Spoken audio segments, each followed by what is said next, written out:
오늘 윷놀이 하면서 내가 1등 할 것이다 이렇게 생각하신 분 계세요? 우리 기관이 1등 할 것이다 이렇게 생각했어요? 믿음대로 돼요.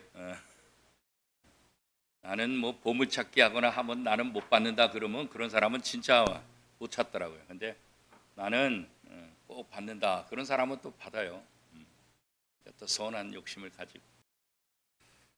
설날에 여러 가지 놀이가 있는데 우리 조상 대대로 설날에 가장 좋은 놀이는 윷놀이다. 윷놀이가 으뜸이다. 이렇게 이야기되어 왔어요. 윷놀이가 이제 백제 시대 때 그때 이제 했다 그런 기록들도 있고요. 그다음에 이 포항 칠포리 상도들의 고인돌 덮개돌에 보면 이것도 유판이 발견됐다 그래요. 그래서 이게 아마 그때보다도 또 좀 더 오래되지 않았나 이렇게 고고학적으로 평가를 하고 또 발굴이 된 그런 모습을 보게 돼요. 이 설날 놀이로서는 하여튼 윷놀이가 최고다. 그런데 이게 이제 보름까지 가요. 보름. 그러니까 제석. 이 제석이라는 말은 뭐냐면 요즘 우리가 얘기하는 송구영신 예배 드리잖아요. 그러니까 섣달 금은 날 밤을 가리키는 거예요.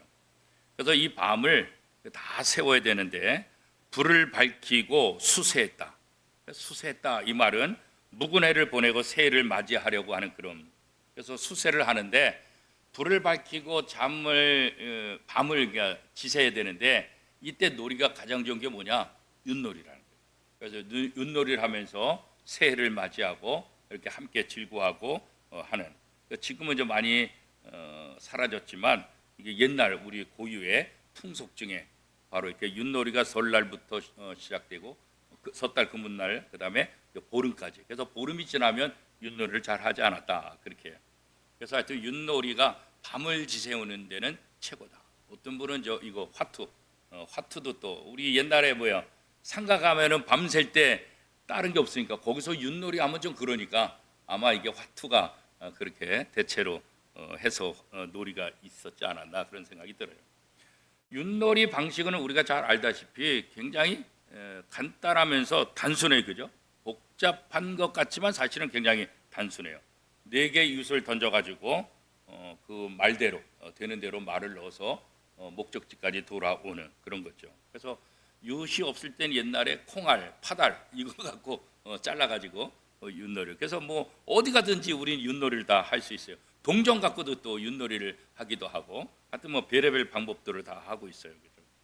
세계적인 민속학자 스튜어트 컬린이 그가 책을 쓰면서 한국의 윷놀이에 대해서 어떻게 평가를 했냐면 윷놀이는 전 세계에 걸쳐 존재하는 수많은 판놀이들의 원형이다. 이게 판놀이 중에서 원형 이게 바로 윷놀이다. 이게 세계적인 민속학자가 이 윷놀이에 대해서 그렇게 평가한 것을 우리나라 이제 번역된 책에서도 볼 수가 있어요. 그런데 윷놀이의 규칙들은 뭐 시대에 따라서 지방에 따라서 이게 다 다르더라고 보니까. 그래서 교회 안에서 이게 윷놀이를 하다 보면 이 자기 어렸을 때 하던 윷놀이와 이게 달라가지고 서로 이게 문제가 돼요. 우리 동네에서는 안 그랬다. 니네 동네는 그러냐? 우리 동네는 이러다. 그래가지고 자기 동네 거 주장 그 원칙을 갖다가 얘기하면 이게 언제나 논란이 돼요. 그래서 원미동 교회 식으로 이따가 규칙을 정해주면 그 규칙대로 해야지. 우리 동네는 안 그랬다. 이래 버리면 골치 아파요. 그래서 이게 규칙들이 지역에 따라서 사람에 따라서 끊임없이 변화돼요. 그리고 최근에 와서는 이게 윷놀이에 어떻게 하면 더 재미있게 할까. 그래서 이제 여러 가지 이제 변칙들이 있는데 그 중에 대표적인 게 뭐예요? 백도. 백도라는 거죠. 원래 백도라는 게 없잖아요. 원래 늘 전진하는데 이 백도 X표를 하시든지 동그라미 표든지 그래가지고 그거 나오면 앞으로 가지 않고 거꾸로 가는 거. 근데 또 백도의 묘미는 뭐예요? 처음 시작해서 돌았다가 백도면은 바로 날 수 있는 그런 의미도 있고 좀 더 진화돼서 이제 교회 안에서 이제 하다 보니까 어떻게 해요? 천국, 지옥 이런 것도 만들었잖아요. 그래서 어느 정도에 가면 거기 가면 그냥 천국이야. 거기 딱 가면 천국. 그래가지고 바로 낫기도 하고 어떤 데는 앞서가다가도 지옥 거기에 들어가면 그냥 다 죽는 거고 그러죠. 그 다음에 또 맞춰나는 게임 있잖아요. 맞춰나는 거. 뭐 하나가 남든 2개가 남든 뭐 꼭 도 한 개 남았다 그러면 도를 쳐야만 마지막에 개를 쳐야만 맞춰서 나는 거. 그래서 맞춰나기 이것도 아주 힘들잖아요. 그래가지고 다 이겼다가 마천하게해서 지는 사람들도 많고, 하여튼 뭐 별의별 모습들로 이렇게 변화되고 또 재밌게 이렇게 만들어요.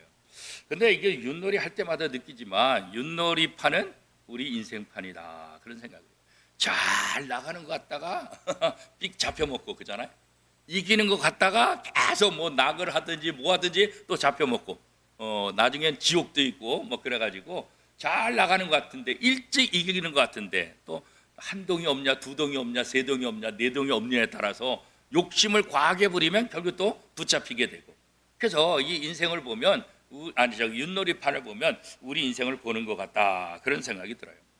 오늘 읽은 빌레몬서, 이 빌레몬서는 한 장짜리인데 오네시모와 빌레몬이라는 두 인물의 갈등, 그 다음에 이 두 문제를 해결하는 사도 바울의 그런 지혜들을 우리가 볼 수가 있죠.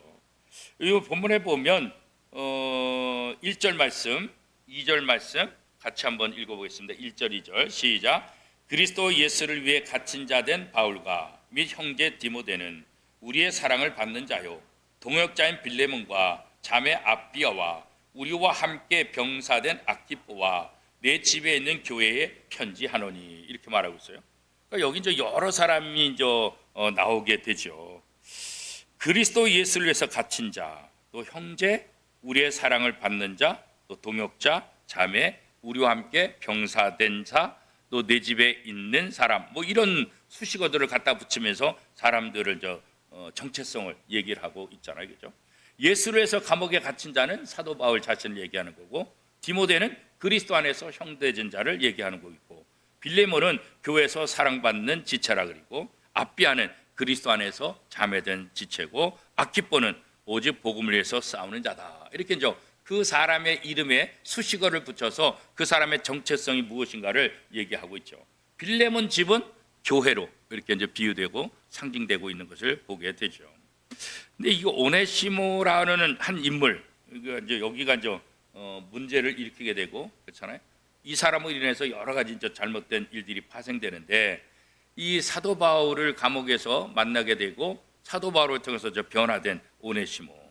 그래서 사도 바울은 감옥에 갇혔어도 변하지 않는, 때를 얻든지 못 얻든지 복음을 전하라, 자기가 한 그 고백처럼 감옥 안에서도 복음을 전하게 되고, 바로 오네시모가 바울의 전도를 통해서 교도소 안에서, 감옥 안에서 예수를 영접하고 새 사람이 되었다, 그렇게 이제 알려지고 있잖아요. 그래서 사도 바울이 오네시모의 변화를 소개하는 그런 내용을 그의 주인 빌레몬에게 편지를 하는 거죠.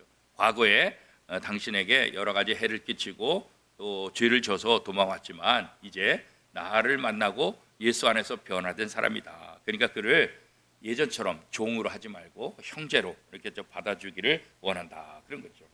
자, 이 본문을 통해서 예수를 만나면 사람들이 어떻게 변화되는가, 이런 것들을 다시 한번 생각해 볼 수 있어요.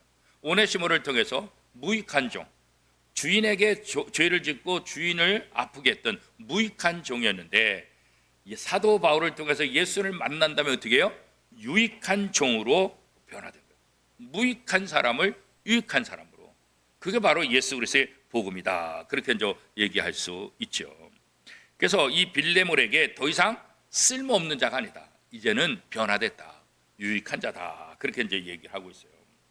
오네시모를 사도 바울이 이렇게 평가했던 이유가 뭘까요? 예수를 영접하고 또 감옥에서 이 변화된 오네시모를 지켜봤을 때 이거는 감정적인 것이 아니라, 잠깐이 아니라 이 사람은 진짜 변화됐다, 진짜 예수 그리스도를 통해서 새롭게 변화돼서 이제는 무익한 자가 아니라 유익한 사람이다, 이렇게 이제 선언할 수 있었던 거죠. 오네시모는 감옥에 갇혀 있는 사도 바울을 섬기는 자로 쓰임 받았고, 이후에 이제 또 이렇게 이제 하나님 앞에 쓰임 받는 사람이 됐는데, 이 오네시모를 찾아오신, 사도 바울을 통해서 찾아오신 예수님처럼 오늘 우리에게도 다양한 사람을 통해서 우리에게 복음이 전달되고, 이 복음 안에서 우리가 무익했던 자들이 유익한 자로 변화된다, 그것을 볼 수가 있죠. 그래서 사도 바울은 6절 말씀 우리 같이 한번 읽어보겠습니다. 6절 시작. 이로써 내 믿음의 교제가 우리 가운데 있는 선을 알게 하고 그리스도께 이르도록 역사하느니라. 그리고 7절 우리가 읽지는 않았지만 여기에 보면 내가 너의 사랑으로 많은 기쁨과 위로를 받았노라 이렇게 말하고 있어요.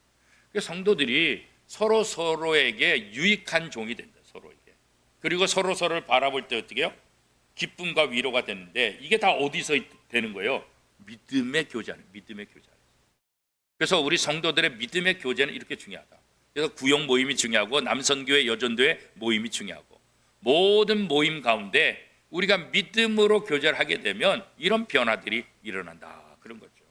오늘 윷놀이를 하게 되는데 윷놀이도 믿음의 교제가 되기를 바랍니다.